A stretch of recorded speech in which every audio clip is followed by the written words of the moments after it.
오늘은 예수님이 우리 죄를 대신해서 십자가에 돌아가셨다가 3일 만에 부활하신 부활주일입니다. 우리 경건한 마음으로 이 시간 자리에서 다 일어나셔서 임내송 부르심으로 부활주일 예배 드리겠습니다.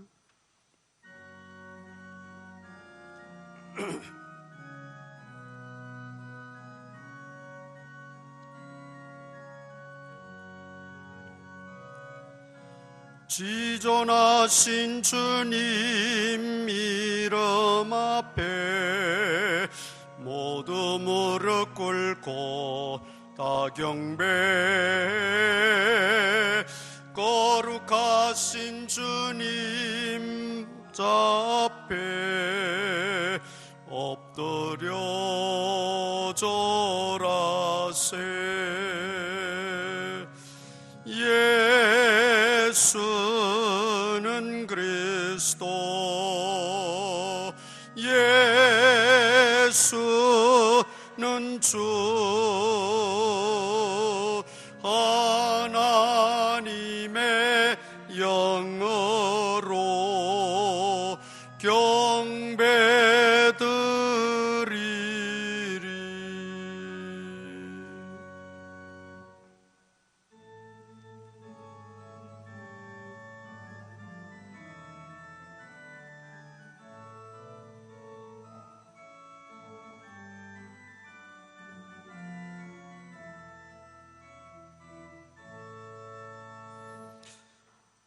허물과 죄로 죽었던 우리를 구원하시기 위해서 낮고 천한 이 땅에 오셔서 온갖 수모와 멸시를 다 당하면서도 끝내 십자가를 이루어 우리의 죄를 사하여 주시고 3일 만에 다시 사셔서 하나님의 아들 되심과 우리의 진정한 구주 되심을 선포하시고 나타내 주신 그 주님을 찬양하며 오늘도 부활주일, 거룩한 주일 저희들을 한자리에 모아주시고 예배하게 하시니 감사합니다. 이 시간 우리의 마음과 뜻과 정성을 다하여 예배하며 또 성찬 예식 거행할 때에 하나님 큰 은혜로 충만하게 채워 주시옵소서. 예수님 이름으로 기도드리옵나이다. 아멘.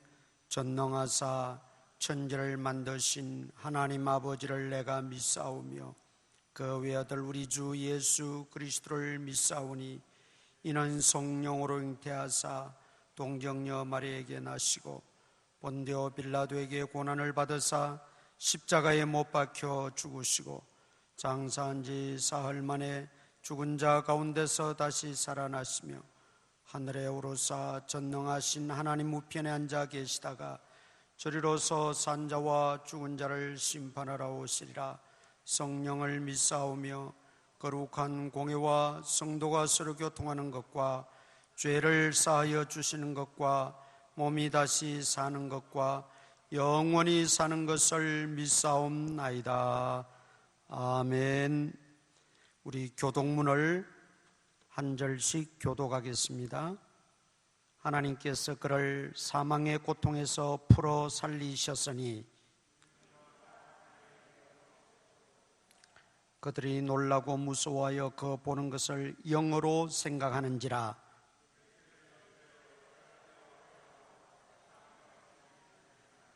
내 손과 발을 보고 나인 줄 알라. 또 나를 만져보라.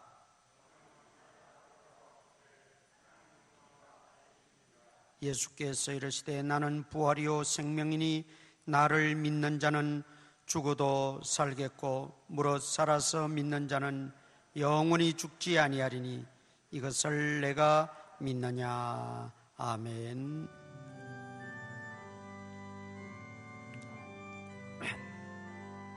자리에다 앉으셔서 찬송 부르십니다.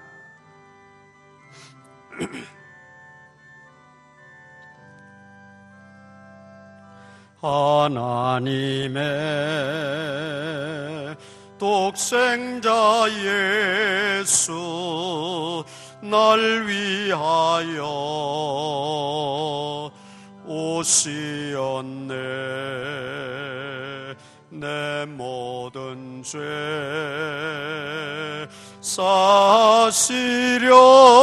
사시려고 십자가 지셨으나 다시 사셨네. 살아계신 주 나의 참된 소망 두려움이 사라지네. 사랑의 주 내 갈 길 인도하니 내 모든 삶의 기쁨 늘 충만하네. 주 안에서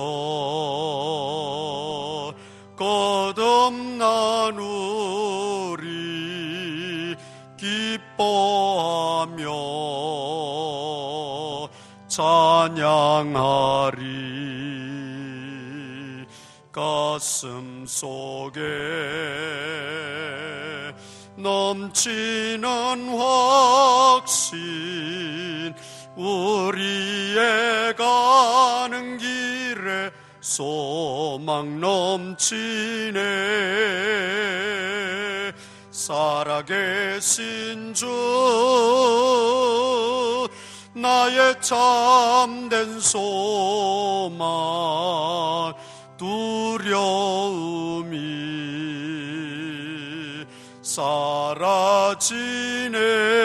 사라지네. 사랑의 주 내 갈 길 인도하니 내 모든 삶의 기쁨 늘 충만하네. 선한 싸움 다 마친 후에 우리 주님 배우리라. 사망 권세 다 물리치고 주님이 다스리니 영광 넘치네. 살아계신 주 나의 참된 소망 두려움이 사라지네. 사랑의 주 내 갈 길 인도하니 내 모든 삶의 기쁨 늘 충만하네.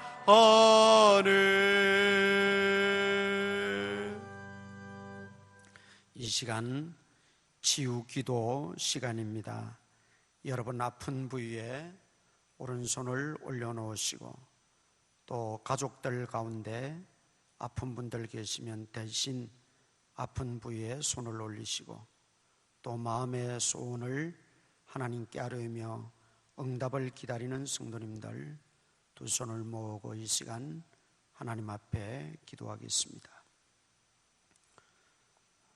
살아계셔서 지금도 우주 만물을 다스리시고 우리 인간의 생사 화복을 주관하시는 전능하신 아버지 하나님, 거룩하고 복된 주일 기억하여 주의 전에 나와 예배하게 하시니 감사합니다. 예배하는 자를 찾으신다고 말씀하셨고 우리를 지으신 목적도 우리를 통하여 예배를 받으시기 위함이라고 하나님 친히 말씀하셨습니다. 오늘도 우리의 예배 속에 함께 하시고 우리의 예배를 통하여 영광을 받아 주옵소서.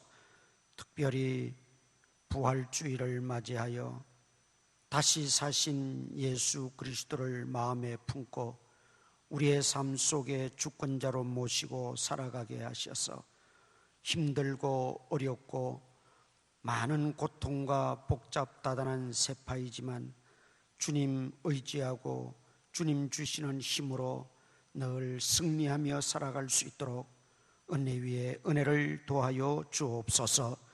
특별히 이 시간에는 치유 기도 시간으로 우리 아픈 부위에 손을 올렸습니다. 우리의 연약한 손이 아니요 십자가에 피 흘리시고 우리 죄를 씻으시고 우리의 모든 질고를 담당하신 주님의 그 능력의 손이 될 줄 믿습니다. 이 시간 주께서 우리 아픈 부위마다 어루만져 주시고 친히 치료하여 주시옵소서. 머리끝부터 발끝까지 모든 질병의 근원은 다 떠나갈지어다. 깨끗하게 고침받을지어다. 우리 마음속에 의심과 회의는 다 떨쳐버려 주시고 사라지게 하여 주시고 주님이 우리를 온전케 하시고 낫게 하시고 깨끗게 하심을 확실히 믿고 주님만 바라보게 하여 주시옵소서. 아버지 하나님이여, 또 우리에게 질병을 야기하고 질병을 일으키는 그 모든 악한 마귀의 세력은 나사렛 예수 그리스도의 이름으로 다 떠나갈지어다. 소멸될지어다. 아버지 하나님께서 다 소멸시켜 주시옵소서. 이 시간 마음의 소원을 품고 기도하는 성도들의 그 기도를 하나님이 들으시고 속히 응답하여 주시고 이루어 주시옵소서. 또 가정에서 온라인으로 예배드리는 분들도 있습니다. 하나님, 마음을 다하고 뜻을 다하여 예배할 때에 주님의 놀라운 복과 은총이 함께하여 주시고, 또 아버지 하나님, 나오고 싶지만은 여러 가지 사정들로 인해서 나오지 못하는 성도들, 또 해외나 지방에 있는 성도들, 군복무 중인 청년들, 또 병고로 아버지 하나님 고통당하는 성도들, 어떤 형편에 있든지 형편과 처지를 따라 돕는 은혜를 부어 주시옵소서. 예수님 이름으로 기도드리옵나이다. 아멘.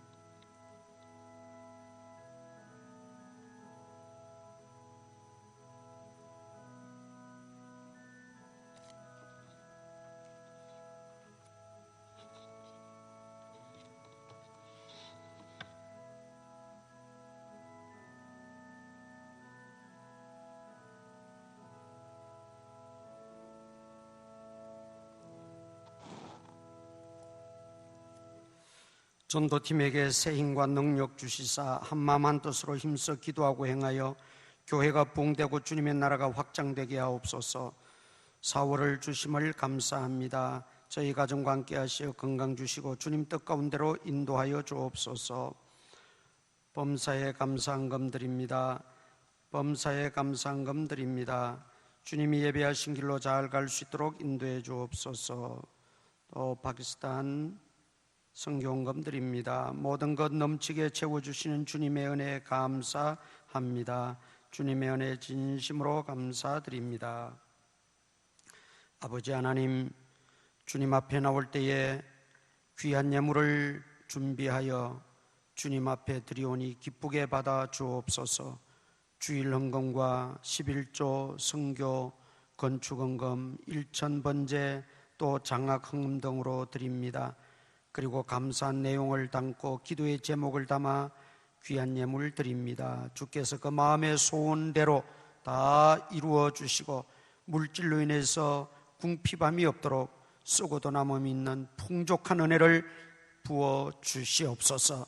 모든 것이 하나님의 손에 달렸음을 믿고 하나님만 의지하고 살아갈 수 있는 굳센 믿음의 소유자들이 되어지게 하여 주옵소서. 직장과 생업과 사업장에 하나님이 복의 복을 더하여 주셔서 아버지 하나님 늘 형통하게 하시고 우리 성도님들 어디서든지 쓰임받고 인정받고 사랑받고 은총과 귀중히 여김을 받는 존재들이 다 되어지게 하여 주옵소서. 예수님 이름으로 기도드리옵나이다. 아멘. 누가복음 24장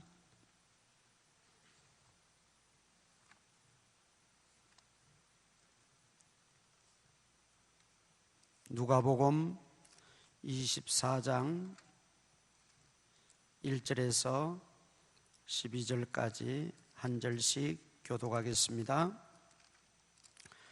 1절 제가 먼저 읽습니다. 안식 후 첫날 새벽에 여자들이 그 준비한 향품을 가지고 무덤에 가서 들어가니 주 예수의 시체가 보이지 아니하더라.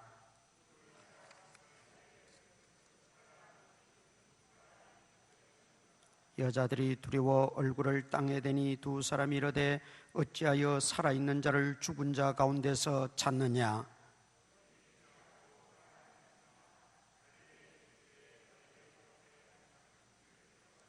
이러시기를 인자가 죄인의 손에 넘겨져 십자가에 못 박히고 제3일에 다시 살아나야 하리라 하셨느니라 한데, 무덤에서 돌아가 이 모든 것을 11사도와 다른 모든 이에게 알리니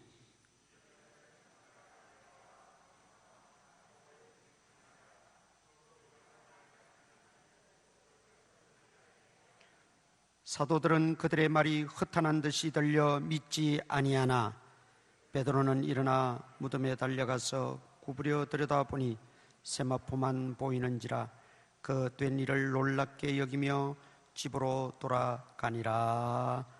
아멘. 예수님은 오늘 새벽에 부활하셨습니다. 우리 기독교 절기 가운데 성탄절과 함께 부활절은 아주 중요한 절기입니다. 성탄절은 우리 기독교의 시작이라면 부활절은 기독교의 완성이라고 볼 수 있습니다. 이 십자가 없는 부활은 의미가 없고 또 부활 없는 십자가는 비참할 뿐입니다. 그래서 우리 기독교의 두 기둥은 이 십자가와 부활 사건입니다. 십자가를 통해서 구원을 이루셨다면 부활을 통해서 예수님이 하나님의 아들이심과 진정한 구주 되심을 선포한 사건이 되는 것입니다. 그런데 믿는 사람들 가운데도 일부, 그리고 믿지 않는 사람들은 대부분 말할 것도 없지만 성탄절은 인정할 수가 있겠는데, 즉 이 말은 예수님이 이 땅에 오셨다는 것은 믿을 수 있겠는데 부활했다는 것은 도무지 믿지 못하겠다, 그런 분들이 많이 있습니다. 오늘 본문 11절 보십시다. 11절에 보면 사도들은 그들의 말이 허탄한 듯이 들려 믿지 아니하나 그랬어요. 여인들이 예수님의 그 시신에 향품을 바르기 위해서 무덤을 찾아갔다가 빈 무덤을 발견하고, 또 어떤 사람들이 그 무덤에 있으면서 그가 살아나셨다, 그가 살아나셨는데 왜 산자를 죽은 자 가운데서 찾느냐 하는 이야기를 듣고, 그리고 그 무덤 안의 상황을 보니까 세마포는 그대로 있고 머리를 쌌던 수건은 잘 개켜져서 또 다른 곳에 놓여져 있고 예수님의 시신은 온데간데 없어져 버리고, 이 얼마나 충격적이고 얼마나 당황스러웠겠어요. 그래서 제자들에게 쫓아와서 제자들에게 이 사실을 알렸던 거죠. 그러니까 베드로를 비롯해서 제자들이 그 이야기를 듣고 이 사람들이 뭘 지금 헛것을 보고 왔나, 이 사람들이 엉뚱한 데 가서 엉뚱한 것을 보고 왔나, 그러면서 예수님이 다시 살아나셨다는 그 이야기를 믿지 아니했다, 그렇게 말하고 있는 거죠. 그러나 여러분, 예수님의 부활 사건은 실제 사건이요, 요즘 말로 말하면 팩트라는 겁니다. 진실한 사건입니다. 예수님의 부활이 진실하고 분명한 것은 첫째는 신학적 이유가 있습니다. 신학적 이유라고 하는 것은 성경에 보니까 죄의 삭은 사망이라 그랬어요. 왜 죽음이 이 땅에 찾아오게 되느냐? 죄 때문이라는 것입니다. 죄의 싹, 죄의 결과, 죄의 대가는 죽음이라는 것이죠. 그래서 아담 이후의 모든 우리 인생들은 다 죄인입니다. 원죄를 가지고 태어날 뿐 아니라 자범죄까지 다 죄인입니다. 그래서 우리 죄인은 죽음 마땅한 거죠. 그런데 하나님께서 우리를 사랑하셔서 외아들 예수 그리스도를 이 땅에 보내주셨어요. 그분은 성령으로 잉태하신 분이에요. 아담의 후손이 아니에요. 단지 마리아의 몸을 빌어서 이 땅에 탄생하신 것 뿐입니다. 성령으로 잉태했다는 것은 인간의 생육법으로 탄생하지 않으셨다는 말입니다. 그러기에 그분은 죄가 없으십니다. 그는 아담의 후손이 아니라 로마서에 보니까 제2의 아담이라 그렇게 말씀하고 있습니다. 그분은 죄가 없으세요. 죄가 없어야 죄인들의 죄를 짊어지실 수가 있습니다. 그분이 죄가 없는데 왜 죽으셨습니까? 우리 죄 때문입니다. 우리 죄를 다 짊어지시고 대신 십자가에서 죽어주셨습니다. 왜냐하면 죄의 결과는 사망이기 때문에. 그 죄를 용서받고 그 죄가 사함받기 위해서는 죽어야 합니다. 그런데 예수님이 우리 대신 돌아가셨다는 말입니다. 그러나 그분은 죄가 없으세요. 그러니까 3일 만에 다시 살아나신 것입니다. 이것이 바로 예수님의 부활의 신학적 당위성입니다. 우리가 여기에서 한 가지 깊이 기억해야 될 것은 예수님을 단순한 한 인간으로만 생각하고 그렇게 알면 부활이라는 사건이 도무지 이해가 되지 않아요. 그러나 우리 예수님은 참 하나님이시요 참 인간이시고 신성과 인성을 완전하게 갖추신 분이시기 때문에 인간의 몸을 입고 오셔서 죄인들의 친구가 되셔서 우리 죄인들을 대신하여 이 땅에서 친히 죽으심으로 우리 죄를 사해 주셨고, 그는 또 하나님의 아들이시요 하나님이시기 때문에 이 땅에서 죽으셨지만 죄가 없으신 거로 3일 만에 다시 살아나셨다는 것입니다. 두 번째 부활의 당위성은 예수님이 살아계실 때에 자주 다시 살아나실 것을 말씀하셨습니다. 오늘 본문 7절 보십시다. 이러시기를 인자가, 여기 인자는 예수님을 가리키죠. 인자가 죄인의 손에 넘겨져 십자가에 못 박히고 제3일에 다시 살아나야 하리라 하셨느니라 한데 그들이 예수의 말씀을 기억하고, 예수님이 갑자기 사라지고 무덤에서 없어졌을 때만 해도 도대체 이게 무슨 일인가, 무슨 병곤가 어리둥절하고 당황하기만 했지, 예수님이 늘 말씀하셨던 다시 살아날 것이라는 말씀에 대한 것들은 저들이 떠올리지를 못했어요. 그러나 죽은 자 가운데서 왜 산 자를 찾느냐, 너희가 갈릴리에 예수님 따라다니면서 예수님이 하시던 말씀을 기억하지 못하느냐라고 상기시켜 줄 때 비로소 예수님의 그 말씀이 생각이 났더라, 그 말이죠. 예수님의 이 예고가 그대로 실현되어진 사건이 부활 사건입니다. 만일 예수님의 그 하신 말씀이 누가 도적질해서 예수님의 시체를 도적질해 놓고 예수님이 살아났다 그럴 것 같으면 예수님이 살아계실 때 내가 다시 살아나리라 그런 말씀 하실 수가 없지요. 그러나 예수님 분명히 말씀을 하셨습니다. 또 한 번은 사람들이 예수님에게 와서 표적을 보여달라고 그래요. 자꾸 무슨 표적을 보여달라고 그러니까 예수님 뭐라고 말씀하셨어요? 요나의 표적밖에는 보일 것이 없다. 딱 잘라 말씀하셨어요. 요나의 표적이 뭡니까? 요나가 물고기 뱃속에 들어가서 3일 동안 있었지만 3일 만에 육지로 토하여져서 다시 살아나왔다는 거예요. 이 요나의 기적밖에 보여줄 것이 없다라고 예수님 말씀하시면서 예수님 역시 3일 만에 부활하실 것을 예고하신 그런 말씀이지요. 자, 이처럼 부활의 당위성을 우리가 예수님이 하신 말씀들을 통해서도 알 수 있습니다. 그런데 예수님이 하신 말씀이 만일 사기였다면, 거짓말이었다면 누가 예수님을 위해서 목숨을 걸고 누가 지금까지 그 말씀을 믿고 따르며 누가 지금까지 예수님을 나의 주 나의 하나님으로 고백하며 살겠습니까?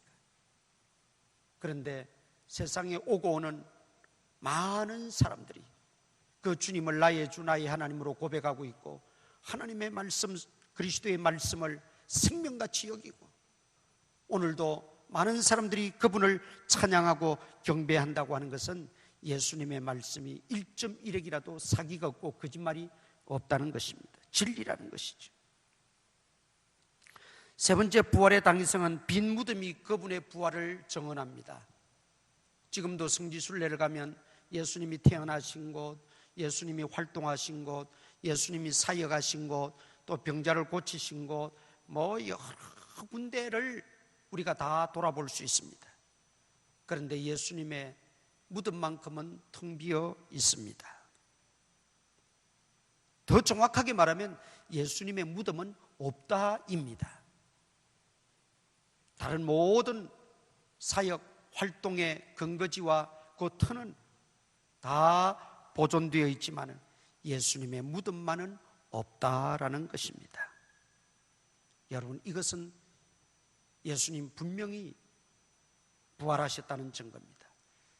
아까도 말씀드렸지만 많은 사람들이 제자들이 예수님의 시체를 도적질해서 다른 데 옮겨놓고 부활했다고 떠든다, 날조된 것이다, 조작했다, 그렇게 주장하는 사람들이 많았어요. 그런데 여러분, 성경을 보면 정말 날조하고 도적질하고 조작했을 것 같으면 아주 빈틈없이 성경을 기록했을 것이고 허술하게 기록하지 않았을 거예요.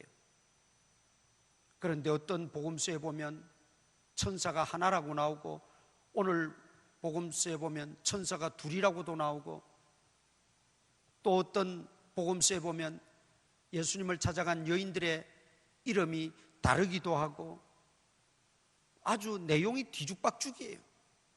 만일 조작하고 날조한 것이라면 꿰어 맞추기 위해서라도 아마 정확하게 그렇게 꿰어 맞춰서 기록을 하나로 단일화시켜서 그렇게 기록했을 겁니다.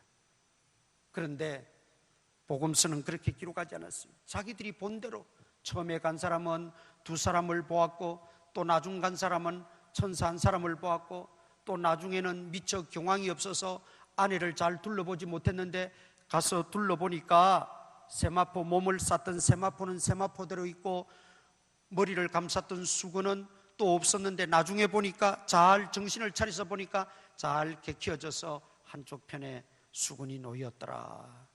그렇게 제각각 기록하고 있어요. 복음서를 대조해 보면 이게 어떻게 날조된 겁니까? 날조되고 조작된 것 같으면 모두가 입을 맞추고 하나로 통일시켜서 기록을 하려고 했을 거고 그렇게 했을 거예요. 그리고 또 예수님의 시신을 도둑질해 갈 것 같으면 아니 도둑들이 오면 한두 명이 오지 않고 적어도 2-3명이 왔을 텐데 언제 그 머리 얼굴 감쌌던 수건을 잘 개가지고 머리맡에 두고 세마포는 세마포대로 두고 도둑들이 언제 그렇게 할 여력이 있고 시간이 있어요. 그냥 들쳤고 그냥 나가는 거지. 그런데 성경은 그렇게 기록되지 않고 있어요. 도적설도 허무맹랑한 소리고, 제자들이 헛것을 보았다는 것도 잘못된 것이고, 날조하고 조작했다는 것도 억측에 불과하다는 걸 우리가 알 수 있어요. 그 다음 부활의 당위성을 보면 제자들의 변화된 삶입니다. 부활하기 전까지만 해도 제자들은 겁쟁이였어요. 비겁했어요. 예수님 골고다 언덕을 올라갔을 때, 그리고 십자가에 달리실 때 끝까지 따라간 제자는 사도 요한 하나밖에 없어요. 나머지 제자들은, 가룟 유다는 이미 자살해버렸고, 나머지 10제자마저도 다 도망치고 흩어지고 말았어요. 괜히 자기에게 해가 돌아올까 봐, 어떤 불똥이 뛸지 모르니까 도망쳐버렸다, 숨어버렸어요. 그랬던 제자들이 예수님 부활을 목격했어요. 예수님의 부활을 그들이 목격하고 난 뒤에는 완전히 180도 그 삶이, 그 믿음이, 그 행동이 달라졌어요. 핍박을 받고 매를 맞고 옥에 갇히고 심지어 순교하고 하는데도 그들은 당당했어요. 담대했어요. 그리스도를 부인하지 않았어요. 너희가 예수만 부인하면, 너희가 예수만 전하지 않으면, 너희 입에서 예수라는 말만 안 나오면 놔두겠다고 했지만, 그러나 그들은 그 말에 따르지 않았어요. 어디를 가든지 예수 그리스도가 다시 살아나셨다는 걸 그들의 입으로 증거하기 시작했어요. 여러분, 이게 어떻게 가능한 일이에요? 이게 과연 무슨 힘일까요? 그들이 예수님의 부활을 친히 목격한 결과입니다. 죽어도 다시 산다는 그 진리를 그들이 붙잡고 나니까 죽음조차도, 핍박조차도 두렵지 아니했던 것입니다. 그리고 그들은 끝내 그리스도를 위해서 복음 전하다가 다 순교했습니다. 그 위에 사울이라고 하는 청년은 스데반 집사님을 죽이는 일에 가담하고 앞장섰던 아주 지독한 반기독교적인 인물이었어요. 반교회적인 인물이었어요. 그런데 그가 예수 믿는 사람들 잡으러 다마스커스로 가다가 거기서 부활하신 예수님을 극적으로 만나게 됩니다. 그리고 그가 변화를 받지요. 그리고 평생 그는 결혼도 하지 않고 주님 복음 위해서 헌신하다가 그도 역시 로마에서 순교하게 됐던 것입니다. 더 직접적으로는 예수님의 육신의 동생들입니다. 예수님의 육신의 동생들이 있었는데 그들조차도 예수님 믿지 않았습니다. 그런데 예수님이 부활하신 것을 목격하고 그들도 다 돌아섰습니다. 믿게 되었습니다. 여러분, 이것만 보더라도 예수님의 부활 사건은 분명한 것이라는 걸 우리로 하여금 알게 합니다. 그리고 지금 우리들까지 예수 그리스도를 믿고 예수 그리스도를 위해서 헌신하고 살아가게 된 것, 이것은 정말 부활의 믿음이 아니면, 부활 신앙이 아니면 불가능한 것이라는 거죠. 그러면 부활 신앙의 중요성이 무엇입니까? 고린도전서 15장 12절로 17절에 보니까 예수님의 부활이 없으면 너희 믿음도 헛것이고 너희가 전파하는 것도 헛것이다, 그렇게 결론을 내리고 있어요. 예수님의 부활이 없으면 우리가 지금 예수님 믿는 거 다 헛것이라는 거예요. 우리가 전도하고 전파하는 것도 다 헛것이라는 거예요. 우리가 주님 앞에 기도하고 헌신하는 것도 다 헛것이라는 거예요. 예수님이 부활하셨기에, 그리고 우리의 진정한 구주가 되어 주셨기에, 그리고 우리의 기도를 들으시는 분이시기에 이 모든 것이 다 의미가 있는 것이지. 예수님 부활하시지 못하셨다면 이 모든 것들은 다 의미가 없다는 것입니다. 그리고 우리는 여전히 죄인 가운데서 살게 되고 그 허물과 죄로 말미암아 지옥에 떨어져 영원한 고통을 당할 수밖에 없는 우리 죄인들입니다. 그러나 예수님이 부활하심으로, 예수님이 하나님의 아들 되심과 예수님 우리의 진정한 구주 되심을 선포하셨고 우리 죄가 예수님의 그 십자가의 보혈로 사해졌다는 것이 확인되어진 것입니다. 그리고 예수님은 우리에게 영원한 선물을 주셨어요. 십자가에 죽으신 예수 그리스도, 부활하신 예수 그리스도를 믿는 자는 영원한 생명을 얻게 된다 그랬어요. 나는 부활이요 생명이니 죽어서 나를 믿는 자는, 살아서 나를 믿는 자는 영원히 죽지 아니하리니 이것을 내가 믿느냐. 영원히 죽지 않는다는 것은 영생한다는 말이죠. 천국에서 영생한다는 것입니다. 천국에서 영원히 살고 영생하는 그 길은 다른 데 있지 않습니다. 십자가 예수님이 죽으심과 부활하신 예수님을 믿을 때만이 가능한 것입니다. 십자가만 믿고 성탄만 믿고 부활을 믿지 못하는 것은 아직 그 속에 구원이 없습니다. 예수 그리스도의 십자가의 죽으심과 부활을 믿을 때 그게 완전한 믿음, 온전한 믿음입니다. 그 온전한 믿음으로 우리는 구원을 받게 되고 영생을 얻게 된다는 것입니다. 예수님의 이 부활 사건은 우리에게 어떤 메시지를 주시기 위함일까요? 너희 죄가 사함 받았다라는 확증입니다. 확실하게 도장을 찍어준 게 부활 사건입니다.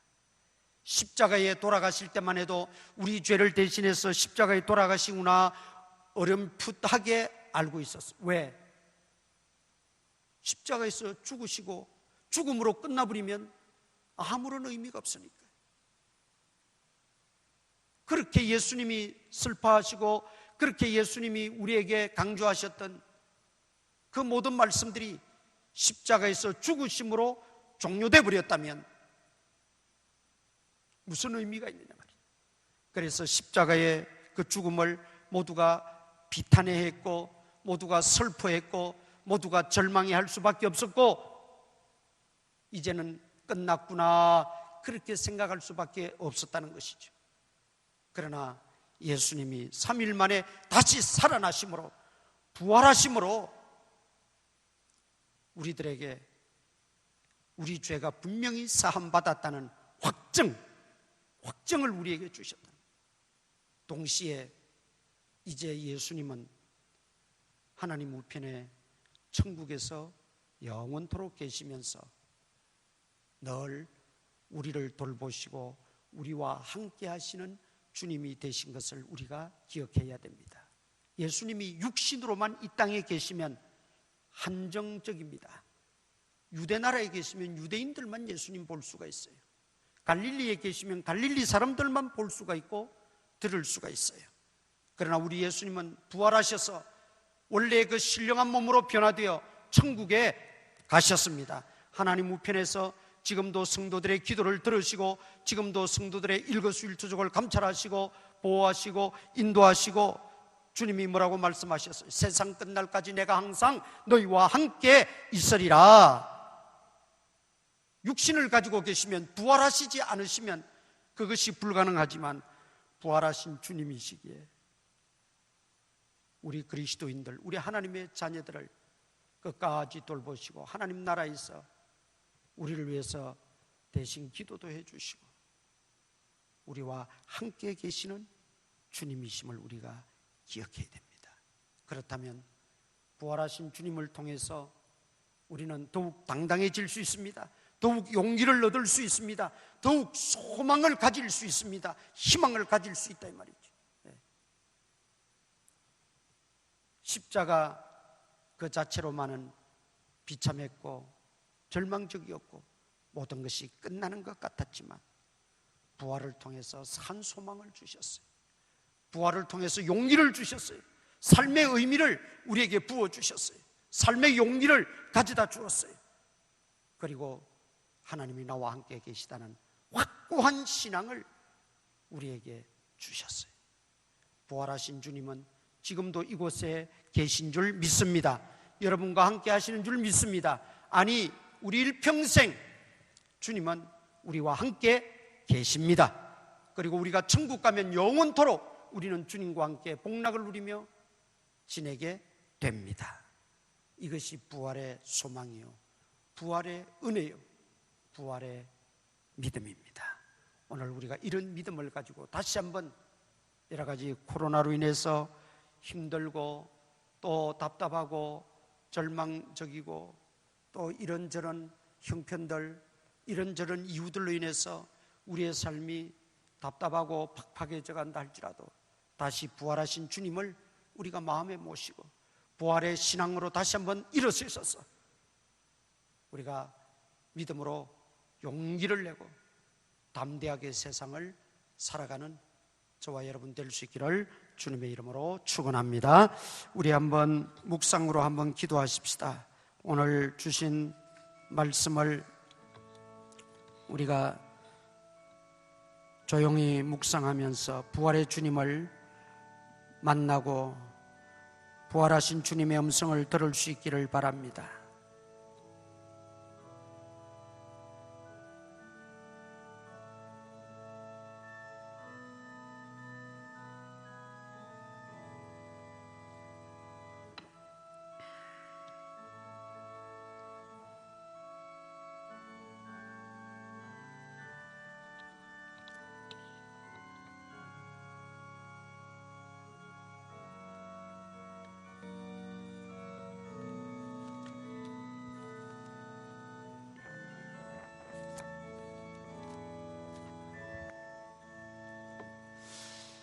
거룩하신 아버지 하나님, 부활하신 주님을 마음에 모시고 우리 삶 속에 모시고 그 부활신앙으로 세상을 힘있게 살아갈 수 있는 저희들이 되어지게 하여 주옵소서. 비겁하고 또 핍박이 두려워 짓눌리고 소망을 잃어버린 채 힘없이 살아가던 제자들이 부활의 주님을 목격하고 부활의 주님을 만나고 그들의 삶이 변화되어지고 역동적이 되었던 것처럼 오늘 우리도 부활신앙으로 다시 한번 우리의 삶이 역동적이게 하시고 우리의 신앙이 역동적이게 하시고 우리의 가정들이 역동적이게 하여 주시옵소서. 예수님 이름으로 기도드리옵나이다. 아멘. 이 시간 성찬 예식을 거행하도록 하겠습니다. 성찬 예식은 유아 세례를 받고 입교하신 분들과 또 성년 세례를 받으신 분들만 참여하실 수가 있습니다. 이 시간 우리 성찬 예식에 앞서서 한 1분간 우리의 모든 죄를 기억하고 하나님 앞에 진솔하게 먼저 회개하는 시간을 가지도록 하겠습니다. 내 죄 때문에 십자가에 돌아가셨습니다. 이제 그 죄의 유혹을 물리치고 죄를 이기며 살아갈 수 있도록 믿음을 더하여 달라고 기도하시고 지금까지 예수님 마음을 아프게 했던 모든 죄악들 다 회개하시고 결단하시기를 바랍니다. 주님, 아버지,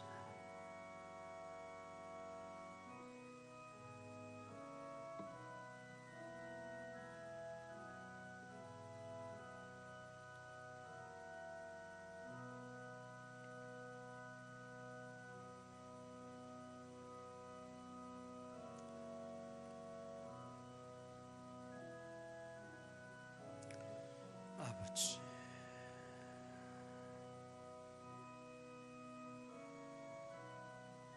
주님,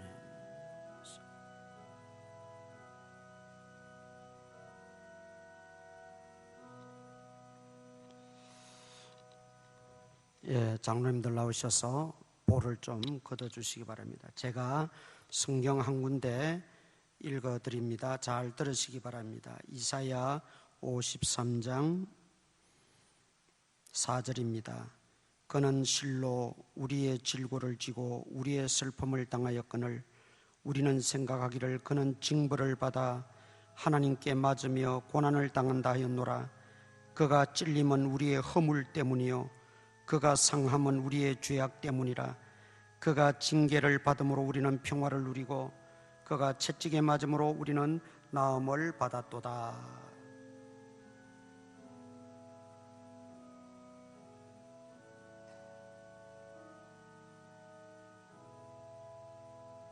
시간 먼저 떡을 나누겠습니다. 나를 위해서 몸버려 피 흘리시고 온몸이 찢기시기까지 그렇게 고통을 당하신 주님을 우리가 묵상하며 주님의 그 은혜를 또 감사하며 거룩한 예식에 참여하는 우리 모두가 될 수 있기를 바랍니다. 장로님들 나오시기 바랍니다.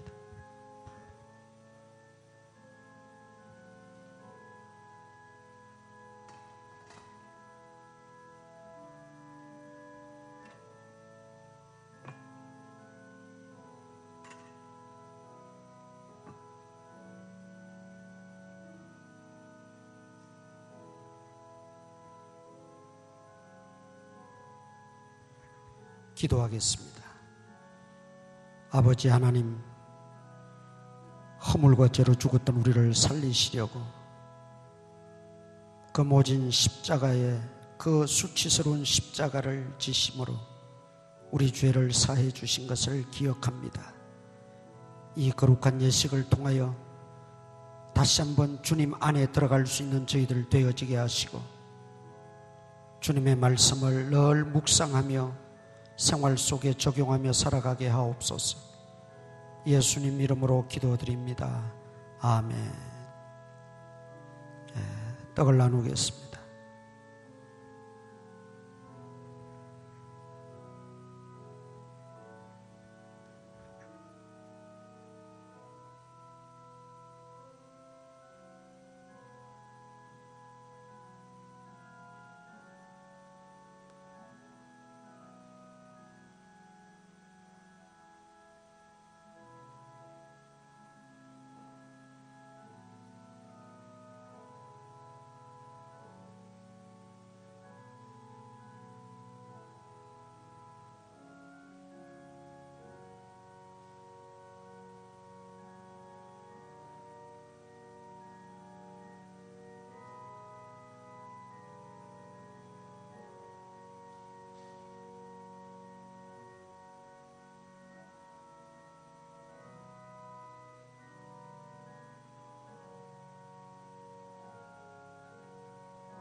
떡을 받지 못하신 분 계십니까? 다 받으신 줄 알겠습니다.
이제 예수님이 우리 죄를 위해서 흘리신 그 피를 기념하는 잔을 받습니다. 기도하겠습니다.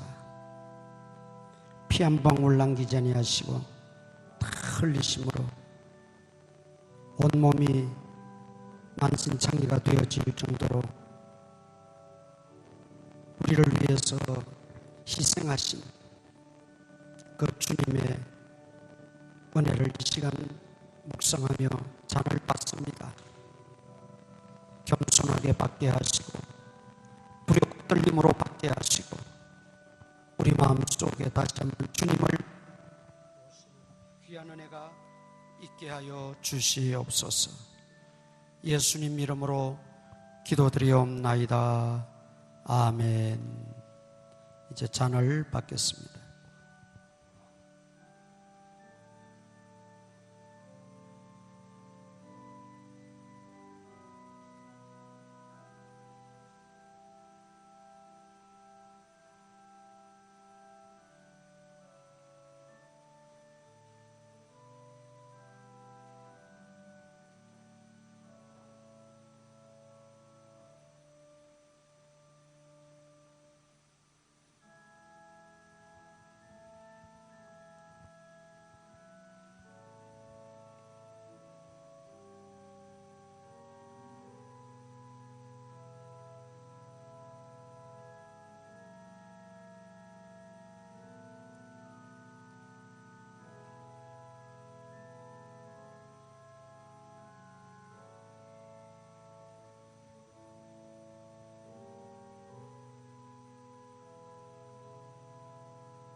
그가 찔림은 우리의 허물 때문이요 그가 상함은 우리의 죄악 때문이라.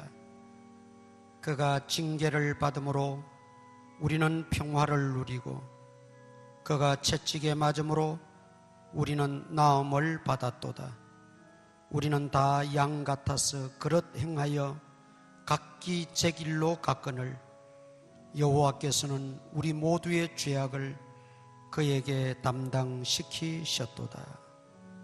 그는 곤욕과 신문을 당하고 끌려갔으나 그 세대 중에 누가 생각하기를 그가 살아있는 자들의 땅에서 끊어지면 마땅히 형벌받을 내 백성의 허물 때문이라 하였으리요. 그는 강포를 행하지 아니하였고 그의 입에 거짓이 없었으나 그의 무덤이 악인들과 함께 있었으며 그가 죽은 후에 부자와 함께 있었도다.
장로님, 그 헌금함 좀 앞에 놔두세요. 우리 이 시간 부활절 헌금을 하나님 앞에 드리도록 하겠습니다. 찬송가 165장, 찬송가 165장 부르시면서 준비하신 대로 부활절 헌금 하나님 앞에 드리도록 하겠습니다.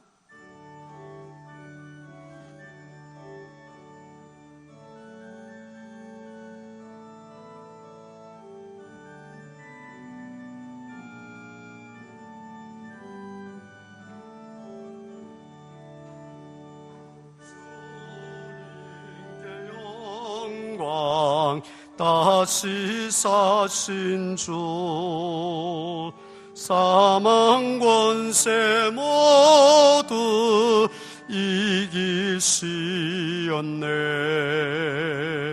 흰 옷 입은 천사 돌을 옮겼고 누우셨던 곳은 비어 있었네. 주님께 영광, 다시 사신 주 사망 권세 모두 이기시었네. 부활의 주님 나타나시사 두려움과 의심 물리치셨네. 주의 교회 기뻐 찬송하여라. 다시 사신 주님 죽음 이겼네. 주님께 영광, 다시 사신 주 사망 권세 모두 이기시었네.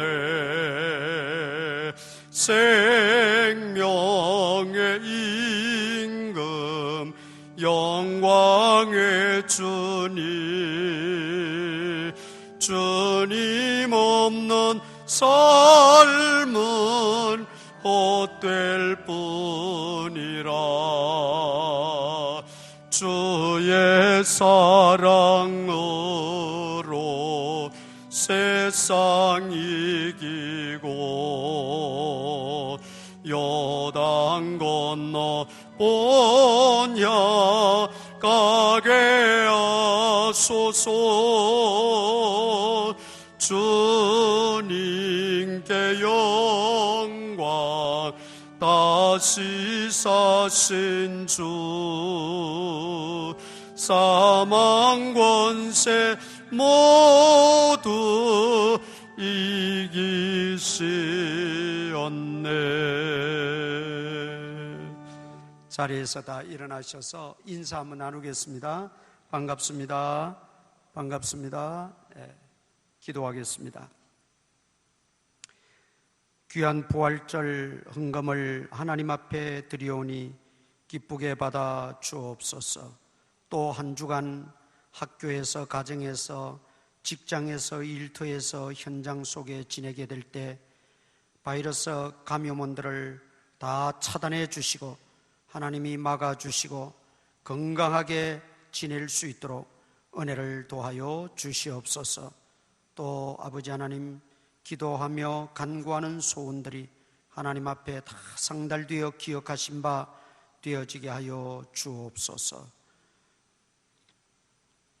우리 구주 예수 그리스도의 무한하신 은혜와 하나님 아버지의 크신 사랑과 성령님의 감동 감화 교통 역사하심이 오늘도 주 앞에 나와 예배를 드리는 모든 성도들 머리 위에 이제부터 항상 함께 있을지어다. 아멘.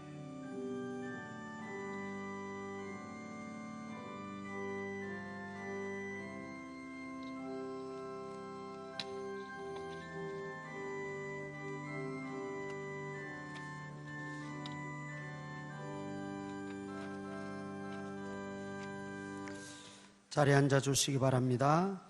이제 우리 한 주간 동안 또 건강하게 기도하시면서 또 조심하면서 한 주간을 잘 보내시기를 바랍니다. 그리고 우리 병약한 성도님들 위해서 여러분 기도하실 때 꼭 기도하시고, 또 지금 재개발이 이제 진행 중에 협의 중에 있습니다. 우리 조합과 협의하는 모든 것이 원만하게 협의가 잘 되어질 수 있도록 여러분 꼭 기억하시고 하루에 한 번씩 기도해 주시기를 바랍니다. 예배 마쳤습니다. 안녕히 돌아가시고 가실 때 교회에서 부활절 달걀 준비했습니다. 한 봉지씩 받아가시면 되겠습니다.